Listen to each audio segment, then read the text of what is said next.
ശങ്കരാചാര്യ സ്വാമികളെ കുറിച്ചൊക്കെ ഇതുപോലെ പറയുക എന്ന് പറഞ്ഞാൽ അത് കുറച്ച് കടന്ന പോയി.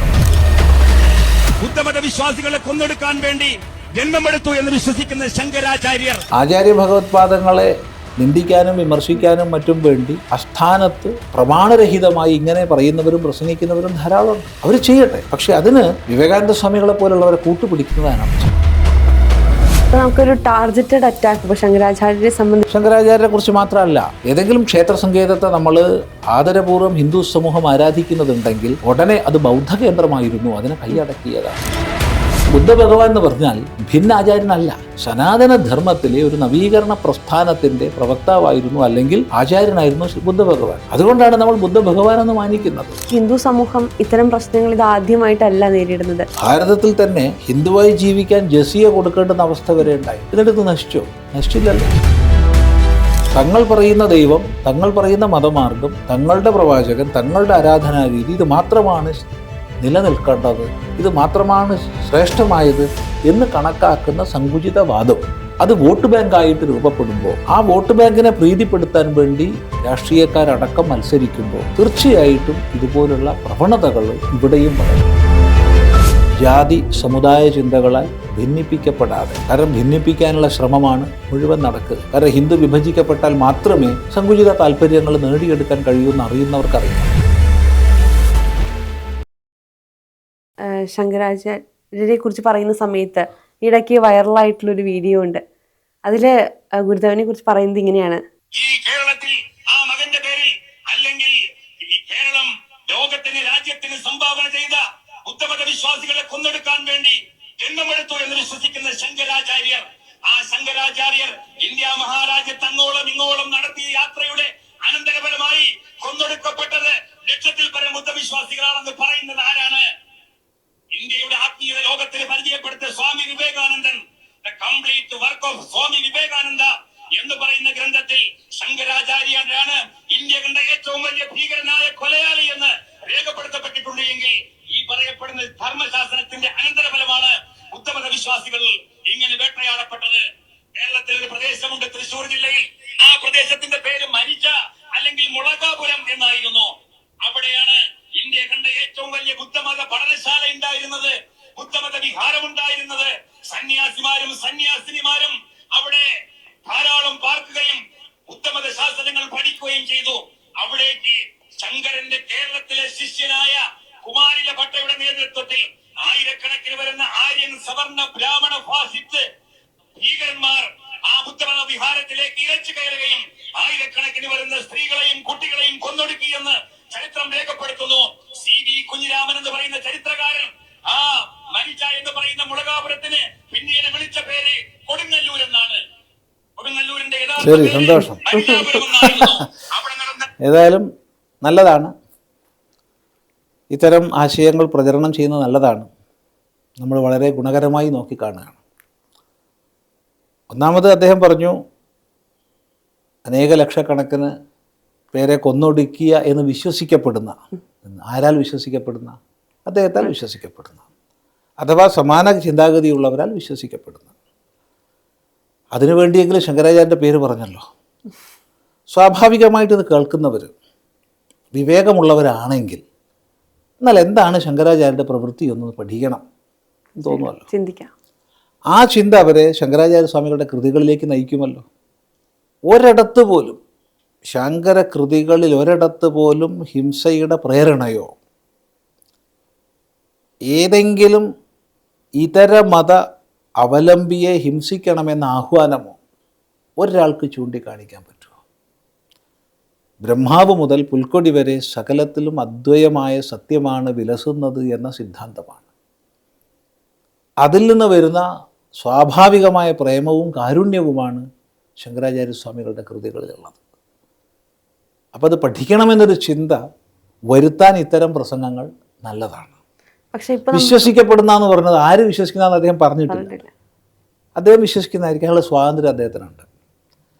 പക്ഷേ അതിന് വിവേകാനന്ദ സ്വാമികളുടെ പേര് എടുത്തു പറയാന്ന് പറയുമ്പോൾ തീർച്ചയായിട്ടും വിവേകാനന്ദ സ്വാമികൾ ചില സന്ദർഭങ്ങളിൽ ഭഗവാൻ ഭാഷ്യകാരന് ശങ്കരാചാര്യസ്വാമികളെ അങ്ങേയറ്റം പൂജിച്ച് ആരാധിച്ച് ഇതിൽ പരം മഹിതമായ തത്വചിന്ത ഇല്ല എന്നുള്ള അർത്ഥത്തിൽ പറഞ്ഞിട്ടുണ്ട്. ചില അർത്ഥത്തിൽ ശങ്കരാചാര്യസ്വാമികളെ സംബന്ധിച്ച് അത്ര ഒരു എന്താ പറയേണ്ടത്, ഒരു ഭക്തിയുടെ ആ ഒരു ഭാവം ഇല്ലാത്ത എന്നുള്ള നിലയ്ക്കും മറ്റും രേഖപ്പെടുത്തിയിട്ടുണ്ട്, ഇല്ലയെന്നൊന്നും പറയില്ല. പക്ഷേ കൊന്നൊടുക്കി എന്നുള്ളൊരു പരാമർശം വിവേകാനന്ദ സ്വാമികളുടെ കൃതികളിൽ എവിടെയാണുള്ളത്? വാദങ്ങളിൽ പരാജയപ്പെടുത്തി. തീർച്ചയായിട്ടും ശങ്കരാചാര്യസ്വാമികൾ എല്ലാ വ്യത്യസ്ത ദാർശനികന്മാരുമായിട്ട് വാദങ്ങളിൽ ഏർപ്പെട്ടിട്ടുണ്ട്, ഇതരമത ഖണ്ഡനങ്ങൾ ചെയ്തിട്ടുണ്ട്, അദ്വൈത മണ്ഡനം ചെയ്തിട്ടുണ്ട്. അത് ശാസ്ത്രസിദ്ധമായ സംവാദത്തിൻ്റെ രീതിയിലാണ്, ഹിംസാ രീതിയിലല്ല. ഒരിടത്ത് പോലും ഒരാൾക്ക് ചൂണ്ടിക്കാണിക്കാൻ പറ്റില്ല, ഒരിടത്ത് പോലും. ഇന്ന് ആചാര്യഭഗവത്പാദങ്ങളെ നിന്ദിക്കാനും വിമർശിക്കാനും മറ്റും വേണ്ടി അസ്ഥാനത്ത് പ്രമാണരഹിതമായി ഇങ്ങനെ പറയുന്നവരും പ്രസംഗിക്കുന്നവരും ധാരാളമുണ്ട്. അവർ ചെയ്യട്ടെ. പക്ഷെ അതിന് വിവേകാനന്ദ സ്വാമികളെ പോലുള്ളവരെ കൂട്ടുപിടിക്കുന്നത് അനർത്ഥമാണ്, അത് ശരിയല്ല. ഏതൊരു വിഷയത്തെക്കുറിച്ച് പറയുന്നതിനും പ്രമാണം വേണം, പ്രമാണരഹിതമായി പറയരുത്. ലോകാരാധ്യന്മാരായ മഹാപുരുഷന്മാരെക്കുറിച്ച് ഹീനമായ ഭാഷയിൽ താൻ പറയുമ്പോൾ താൻ ആരാധിക്കുന്ന ആദരിക്കുന്നവരെക്കുറിച്ച് അതിൻ്റെ 10 ഇരട്ടി പറയാൻ മറ്റുള്ളവർക്ക് സാധിക്കും എന്നൊരവബോധം വേണം.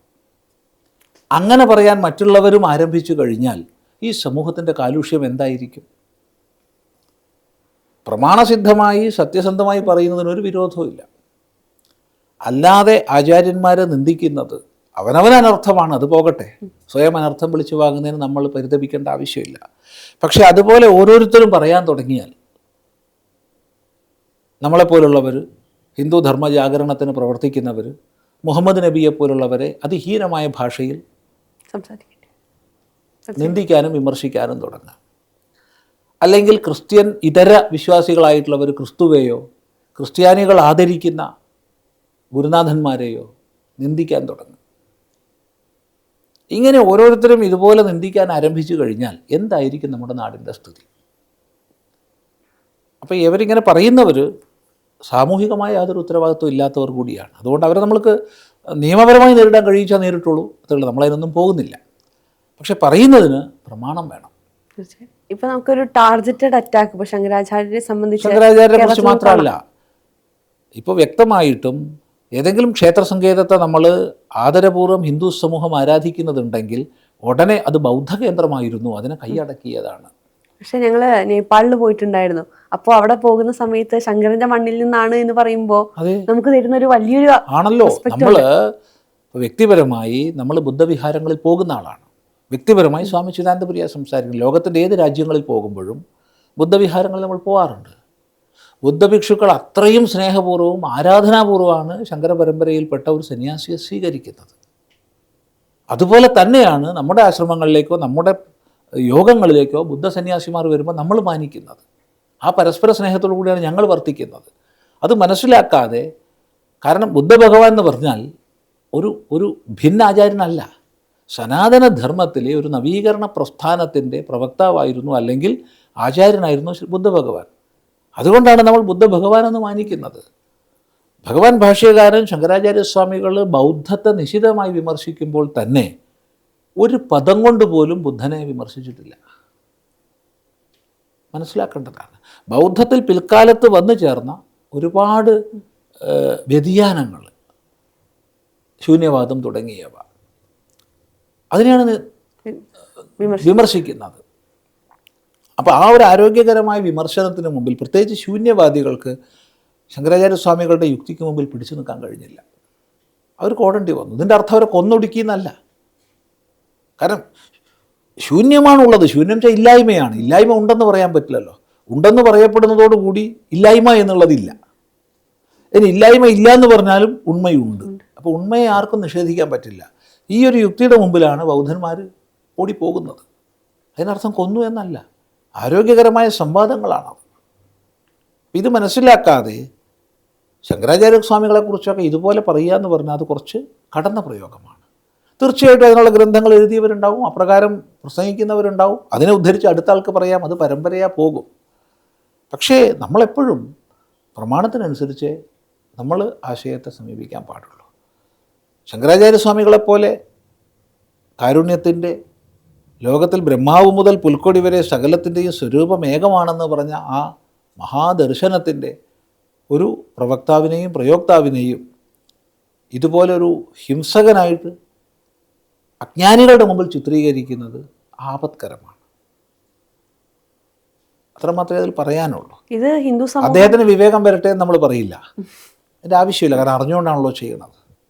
നമുക്കറിയാം ഹിന്ദു സമൂഹം ഇത്തരം പ്രശ്നങ്ങൾ ഇത് ആദ്യമായിട്ടല്ല നേരിടുന്നത്. ഇപ്പോൾ അവസാനം ഇപ്പോൾ കൊട്ടിയൂരിനെ എടുത്ത് നോക്കുകയാണെങ്കിൽ പോലും നമുക്ക് കാണാം, ഇല്ലാത്ത ആചാരങ്ങൾ ഉണ്ടെന്ന് വരുത്തി തീർക്കാനുള്ള ശ്രമങ്ങൾ വരെ ഈ വൈശാഖ മഹോത്സവ കാലത്ത് കൊട്ടിയൂരിൽ നമ്മൾ കണ്ടു. ഇത് ഹൈന്ദവ വിശ്വാസത്തിനെതിരെ കുറച്ച് കാലങ്ങളായി നടന്നു വരുന്ന ഒരു പ്രവണതയാണ്. അത് പ്രത്യേകിച്ച് ഒരു സമൂഹത്തിന്റെ ഭാഗത്തുനിന്ന് വരുന്നത് കൊണ്ട് കുറച്ചുകൂടി ഭയാനകമാണ് എന്നുള്ളതല്ലേ? തീർച്ചയായിട്ടും ഇത് ഹിന്ദു സമൂഹത്തെ സംബന്ധിച്ച് മനസ്സിലാക്കേണ്ടുന്നൊരു വിഷയം, എക്കാലവും പ്രതിസന്ധികളെ അഭിമുഖീകരിച്ച് സഹസ്രോപരി അനേക സഹസ്രാബ്ദങ്ങളായി നിലനിൽക്കുക മാത്രമല്ല, ലോകം മുഴുവൻ വ്യാപിച്ചുകൊണ്ടിരിക്കുന്ന ധർമ്മമാണ് സനാതന ധർമ്മ വ്യവസ്ഥ അഥവാ ഹിന്ദു ധർമ്മ വ്യവസ്ഥ. ലോകം മുഴുവൻ അഭൂതപൂർവമായ രീതിയിലാണ് ഇന്ന് വ്യാപിച്ചുകൊണ്ടിരിക്കുന്നത്. എത്രയെല്ലാം പ്രതിസന്ധികൾ നമ്മൾ അഭിമുഖീകരിച്ചിട്ടുണ്ട്. എന്തിന് ഭാരതത്തിൽ തന്നെ ഹിന്ദുവായി ജീവിക്കാൻ ജസിയ കൊടുക്കേണ്ടുന്ന അവസ്ഥ വരെ ഉണ്ടായിട്ടുണ്ട്. ഇതിനടുത്ത് നശിച്ചോ? നശിച്ചില്ലല്ലോ. അതുകൊണ്ട് വരുന്ന ഓരോ കല്ലിനെയും തന്നെ കൂടുതൽ കൂടുതൽ ശക്തി പകരാനുള്ള സ്പന്ദനങ്ങളാക്കി മാറ്റാനുള്ള കഴിവ് ഹിന്ദുധർമ്മത്തിനുണ്ട്. അതിൽ യാതൊരു സന്ദേഹവുമില്ല. പക്ഷേ ഇത്തരം ആപത്കരങ്ങളായ പ്രവർത്തനങ്ങളെ ചൂണ്ടിക്കാണിക്കേണ്ടതും അതിൻ്റെ അനർത്ഥത്തെ ബോധിപ്പിക്കേണ്ടതും നമ്മളുടെ കർത്തവ്യമാണ്. അതാണ് അതിൽ പറയാനുള്ളത്. പക്ഷെ എന്തുകൊണ്ട് ഹിന്ദു സമൂഹം മാത്രം വേട്ടയാടപ്പെടുന്നു? നമ്മുടെ ക്ഷേത്രങ്ങളും നമ്മുടെ ആചാരങ്ങളും മാത്രം ചോദ്യം ചെയ്യപ്പെടുമ്പോൾ മറ്റു സമൂഹങ്ങൾ ഇതിലെവിടെയും പ്രശ്നക്കാരായി മാറുന്നില്ല? അതെ, അത് എവിടെ സങ്കുചിത മതവാദങ്ങൾ ശക്തി പ്രാപിക്കുന്നുണ്ടോ അവിടെയൊക്കെ സംഭവിച്ചിട്ടുള്ളതാണ്. ജാഗ്രതയോടുകൂടി കഴിയാനുള്ള സന്ദേശം കൂടി നൽകുന്നുണ്ട്. ഇപ്പോൾ ഹിന്ദുവിൻ്റെത് മാത്രമല്ല വേട്ടയാടപ്പെടുന്നത്. നിങ്ങൾ നമ്മുടെ സമൂഹത്തിൽ പ്രവർത്തിക്കുക, ഒന്ന് നോക്കുക. ധാരാളം സ്ഥലത്ത് സിറിയൻ കത്തോലിക്കർന്ന് കാണാം, അല്ലെങ്കിൽ സിറിയൻ ക്രിസ്ത്യാനികളെന്ന് കാണാം. സുറിയാനി എന്ന് മലയാളത്തിൽ പറഞ്ഞു എന്ന് വിചാരിച്ചോളൂ. സിറിയയിൽ ഏതെങ്കിലും ക്രിസ്ത്യാനി ബാക്കി വെച്ചിട്ടുണ്ടോ? എല്ലാ സ്ഥാപനങ്ങളെയും നശിപ്പിച്ചു, എല്ലാ പള്ളികളെയും നശിപ്പിച്ചു. അവിടുന്ന് പലായനം ചെയ്യേണ്ടി വന്നു. ക്രിസ്ത്യൻ സമൂഹം ഇല്ല. 1947 എത്ര പള്ളികളുണ്ടായിരുന്നു ഇന്നത്തെ പാകിസ്ഥാനിൽ? ഇന്ന് എത്രയുണ്ട്? അതുകൊണ്ട് ഹിന്ദു സമൂഹം മാത്രമാണ് വേട്ടയാടപ്പെടുന്നതെന്ന് പറഞ്ഞാൽ സമ്മതിക്കില്ല. മറ്റ് മതങ്ങൾ പുലരരുത്, തങ്ങളുടേത് മാത്രമേ ശരിയുള്ളൂ, തങ്ങൾ പറയുന്ന ദൈവം, തങ്ങൾ പറയുന്ന മതമാർഗം, തങ്ങളുടെ പ്രവാചകൻ, തങ്ങളുടെ ആരാധനാരീതി, ഇത് മാത്രമാണ് നിലനിൽക്കേണ്ടത്, ഇത് മാത്രമാണ് ശ്രേഷ്ഠമായത് എന്ന് കണക്കാക്കുന്ന സങ്കുചിതവാദം, മതത്തിൻ്റെ പേരിലുള്ള സങ്കുചിതവാദം, അത് ശക്തി പ്രാപിക്കുമ്പോൾ, അത് വോട്ട് ബാങ്കായിട്ട് രൂപപ്പെടുമ്പോൾ, ആ വോട്ട് ബാങ്കിനെ പ്രീതിപ്പെടുത്താൻ വേണ്ടി രാഷ്ട്രീയക്കാരടക്കം മത്സരിക്കുമ്പോൾ തീർച്ചയായിട്ടും ഇതുപോലുള്ള പ്രവണതകൾ ഇവിടെയും വളരും. അതിനെ ജാഗ്രതയോടുകൂടി കരുതേണ്ടതും ചെറുക്കേണ്ടതും പ്രതിരോധിക്കേണ്ടതും ഈ ധർമ്മം പുലരണം എന്ന് ഇച്ഛിക്കുന്നവരുടെ കർത്തവ്യമാണ്. അത് കേവലം ഹിന്ദുവിൻ്റെ അല്ല, കേവലം ക്രിസ്ത്യാനിയുടേതല്ല, കേവലം മുസൽമാൻ്റെതല്ല, മനുഷ്യ സ്നേഹികളായ എല്ലാവരുടെയും ആ ഒരുമയിലൂടെ മാത്രമേ രാഷ്ട്രത്തെ നമുക്ക് ശക്തമാക്കാൻ കഴിയൂ. എങ്ങനെയാണ് ഒരു സാധാരണ വ്യക്തി ഇതിനു വേണ്ടി ശ്രമിക്കേണ്ടത്, അല്ലെങ്കിൽ അവർ ചെയ്യേണ്ട കുറച്ച് കാര്യങ്ങൾ ഉണ്ടായിരിക്കില്ല? ഇപ്പോൾ സനാതന ധർമ്മത്തെ സംരക്ഷിക്കുകയാണെങ്കിൽ പോലും നമ്മുടെ വീട്ടിൽ നിന്ന് തുടങ്ങേണ്ട ഒരു പ്രവൃത്തിയാണല്ലോ. അതെ, ധർമ്മത്തിൻ്റെ അടിത്തറ ഗൃഹമാണ്, കുടുംബമാണ്. അതുകൊണ്ട് കുടുംബത്തിലുള്ള നിത്യ ആചരണങ്ങൾ നിലനിർത്തുക, കുടുംബാംഗം എന്ന രീതിയിൽ പഞ്ചമഹായജ്ഞങ്ങളെ ദിവസവും അനുഷ്ഠിക്കുക, വ്യക്തി എന്ന രീതിയിൽ അവനവൻ്റെ കർമ്മങ്ങളെ കുശലതയോടുകൂടി ചെയ്യുക, അങ്ങനെ കുശലതയോടുകൂടി കർമ്മങ്ങളെ ചെയ്ത് ധനം സമ്പാദിക്കുക, കുടുംബത്തെ രാഷ്ട്രത്തെ സമ്പന്നമാക്കി വയ്ക്കുക, ആചാരനിഷ്ഠയോടുകൂടി കഴിയുക, ഉപാസനകൾ, അതുപോലെ യജ്ഞനിർവഹണങ്ങൾ, അവ കുശലതയോടുകൂടി തുടരുക, സ്വയം ആചരിച്ച് മക്കൾക്ക് മാതൃക കാണിക്കുക, ശാസ്ത്രബോധത്തോടുകൂടി ജീവിക്കുക, ഒപ്പം സാമൂഹിക പ്രതിബദ്ധതയോടുകൂടി നമ്മുടെ സമാജത്തിൻ്റെ ക്ലേശങ്ങളെയും ദുഃഖങ്ങളെയും ദുരിതങ്ങളെയും മനസ്സിലാക്കി ആകാവുന്ന സേവ അനുഷ്ഠിക്കുക. ജാതി സമുദായ ചിന്തകളാൽ ഭിന്നിപ്പിക്കപ്പെടാതെ, കാരണം ഭിന്നിപ്പിക്കാനുള്ള ശ്രമമാണ് മുഴുവൻ നടക്കുക. കാരണം ഹിന്ദു വിഭജിക്കപ്പെട്ടാൽ മാത്രമേ സങ്കുചിത താല്പര്യങ്ങൾ നേടിയെടുക്കാൻ കഴിയുമെന്ന് അറിയുന്നവർക്കറിയാം.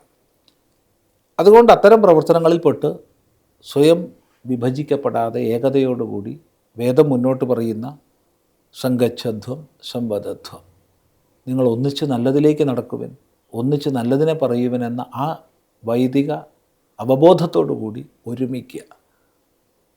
ഒരുമിച്ച് രാഷ്ട്രീയമായി, സാമ്പത്തികമായി, സാമൂഹികമായി എല്ലാ നിലയ്ക്കും ശക്തമായൊരു സമൂഹമാവാൻ പ്രയത്നിക്കുക. കച്ചവടം, വ്യവസായം തുടങ്ങിയവയിൽ മുന്നോട്ട് പോവുക. ഇതൊക്കെയാണ് പറയാനുള്ളത്. ഒരു കാര്യം കൂടി ചോദിക്കട്ടെ. ഇപ്പം നമുക്കറിയാം, കഴിഞ്ഞ ദിവസം നരേന്ദ്രമോദി കേന്ദ്രത്തിൽ 4400-ലധികം ദിവസം പ്രധാനമന്ത്രിയായിരുന്ന റെക്കോർഡ് സൃഷ്ടിക്കുകയുണ്ടായി. ഓരോ ദിവസവും ആ ചരിത്രം മാറിക്കൊണ്ടിരിക്കുകയാണ്. അപ്പോൾ അദ്ദേഹം മുന്നോട്ട് വയ്ക്കുന്ന ആശയങ്ങളെല്ലാം ദേശീയതയിൽ ഊന്നിക്കൊണ്ടാണ്. ഇന്ന് നമ്മുടെ നാട്ടിൽ നമ്മൾ ദേശീയതയെക്കുറിച്ച് സംസാരിക്കുന്നുണ്ടെങ്കിൽ, വികസനത്തെക്കുറിച്ച് സംസാരിക്കുന്നുണ്ടെങ്കിൽ അതിലൊരു മോദി ഫാക്ടർ ഉണ്ട് എന്ന് നമുക്ക് പറയാതിരിക്കാൻ സാധിക്കില്ല. അപ്പോൾ അദ്ദേഹം മുന്നോട്ട് വയ്ക്കുന്ന ഒരു ആശയമുണ്ട്, ദേശീയതയും ആത്മീയതയും കൂടി മുന്നോട്ട് പോകുന്ന ഒരു സാഹചര്യം. അത് എത്രത്തോളം പ്രാക്ടിക്കലാണ് എന്നുള്ളതാണ് നമ്മൾ ഈ ഒരു കാലഘട്ടത്തിൽ മനസ്സിലാക്കേണ്ടത്. നമ്മുടെ ബഹുമാന്യ പ്രധാനമന്ത്രി പദത്തിൽ ശ്രീ നരേന്ദ്രമോദിജി ഏറ്റവുമേറെ ദിവസം ഭരിച്ച പ്രധാനമന്ത്രിയായി മാറിക്കഴിഞ്ഞു. അതിനു മുമ്പ് അദ്ദേഹം ദീർഘകാലം ഗുജറാത്തിൻ്റെ മുഖ്യമന്ത്രിയായി. 2014 ശ്രീ നരേന്ദ്രമോദിജി പ്രധാനമന്ത്രിയാവുന്ന സമയത്തുള്ള ഭാരതത്തിൻ്റെ അവസ്ഥ നമുക്കൊക്കെ അറിയാം. അനേക സാമ്പത്തിക അഴിമതികളുടെ കൂത്തരങ്ങായിരുന്ന, ഒരു തരത്തിലും സാമ്പത്തികമായി പിടിച്ചു നിൽക്കാൻ കഴിയാതെ സ്വർണ്ണ നിക്ഷേപങ്ങൾ മുഴുവൻ നഷ്ടപ്പെട്ടിരുന്ന ആ ഒരു കാലഘട്ടം, വിലക്കയറ്റത്തിൻ്റെ പാരമ്യം, അവിടെ നിന്ന് ഇങ്ങോട്ട് നോക്കിക്കണ്ടാൽ ക്രമികമായ പ്രവർത്തനത്തിലൂടെ ഇന്ന് ലോകത്തിൻ്റെ നെറുകയിലേക്ക് ഭാരതം ഉയരുകയാണ്. വ്യവസായ മേഖലയിൽ, കയറ്റുമതിയിൽ, സൈനിക ശക്തിയിൽ, ആയുധങ്ങളുടെ സമാഹരണമല്ല, ലോകത്തിന് മുമ്പാകെയുള്ള വിൽപ്പനയിൽ, ആധുനിക നവീന സാങ്കേതിക വിദ്യകളിൽ, ഇതൊക്കെ ചെയ്യുമ്പോൾ തന്നെ രാഷ്ട്രത്തിൻ്റെ ശക്തിക്കായിക്കൊണ്ടുള്ള നടപടികളാണ് ഒന്നൊന്നായി വരുന്നത്.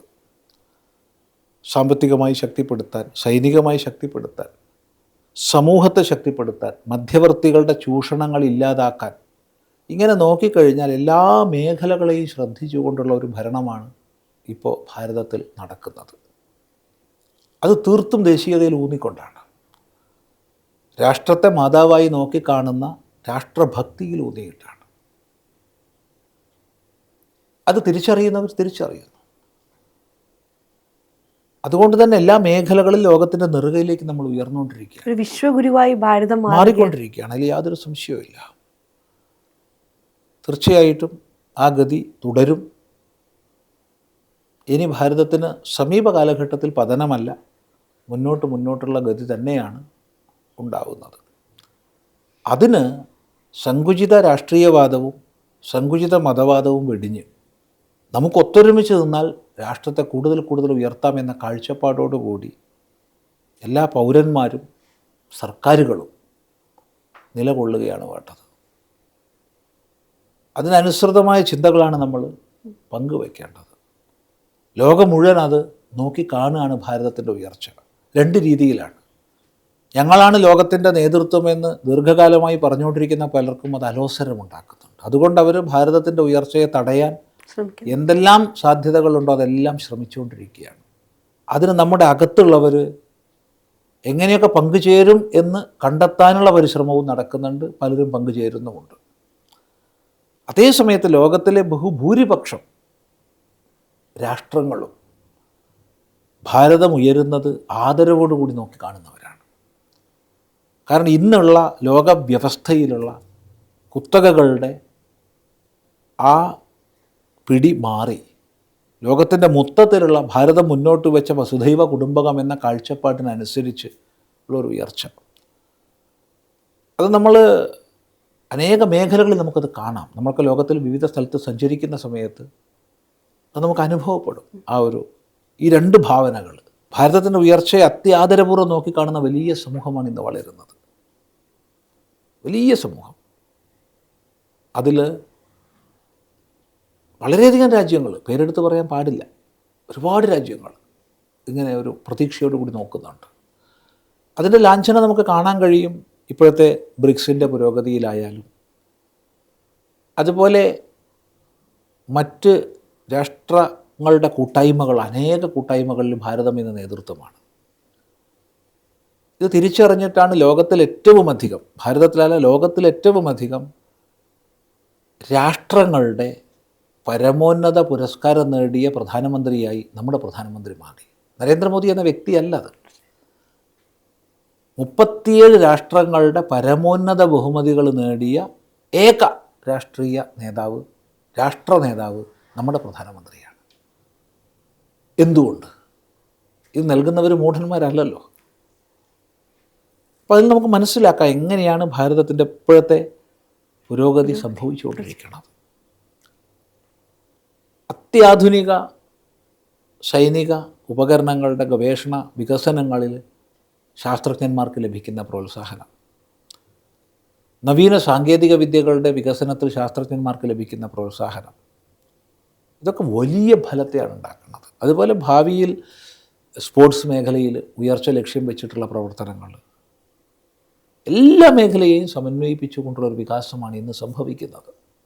നിരീക്ഷിച്ചാൽ അത് മനസ്സിലാക്കുന്നവർക്ക് മനസ്സിലാക്കാം. ഒരു പരംവൈഭവത്തിലേക്കുള്ള ദൂരം തീർച്ചയായിട്ടും അങ്ങേയറ്റം മഹത്വപൂർണമായ അവസ്ഥയാണ് ഭാരതത്തിന് വന്നുകൊണ്ടിരിക്കുന്നത്. അത് ഏറ്റവും പ്രധാനം ഏതെങ്കിലും വ്യക്തിയിലോ കുടുംബത്തിലോ അധിഷ്ഠിതമായ നേതൃത്വമല്ല, ശക്തമായ വ്യത്യസ്ത പ്രായ പരിധികളിലുള്ള അല്ലെങ്കിൽ വിഭാഗങ്ങളിലുള്ള നേതാക്കന്മാർ ഒരുപോലെ വളർത്തിയെടുക്കപ്പെടുന്ന സ്ഥിതിയാണ്. അത്ഭുതകരമായ അവസ്ഥയാണത്. അതുകൊണ്ട് അങ്ങേയറ്റം മഹത്വത്തിലേക്കുള്ള ഉയർച്ചയായിട്ടാണ് നമ്മൾ നോക്കിക്കാണുന്നത്. കുടുംബ കേന്ദ്രീകൃതമായ നേതൃത്വമല്ല, മറിച്ച് രാഷ്ട്രത്തിൻ്റെ താഴേത്തട്ടിൽ നിന്ന് വളർന്നു വന്ന നേതൃത്വം. അതിന് പ്രതീക്ഷയോടുകൂടി നമ്മൾ നോക്കിക്കാണുകയാണ്. തീർച്ചയായിട്ടും. എന്തായാലും ഒരുപാട് സന്തോഷം സ്വാമിജി, ഇത്രയും വൈകിയ സമയത്തും ഇത്രയും സമയം നമ്മുടെ പ്രേക്ഷകർക്ക് വേണ്ടി പങ്കുവച്ചതിലെ. നമസ്തേ. നമസ്തേ.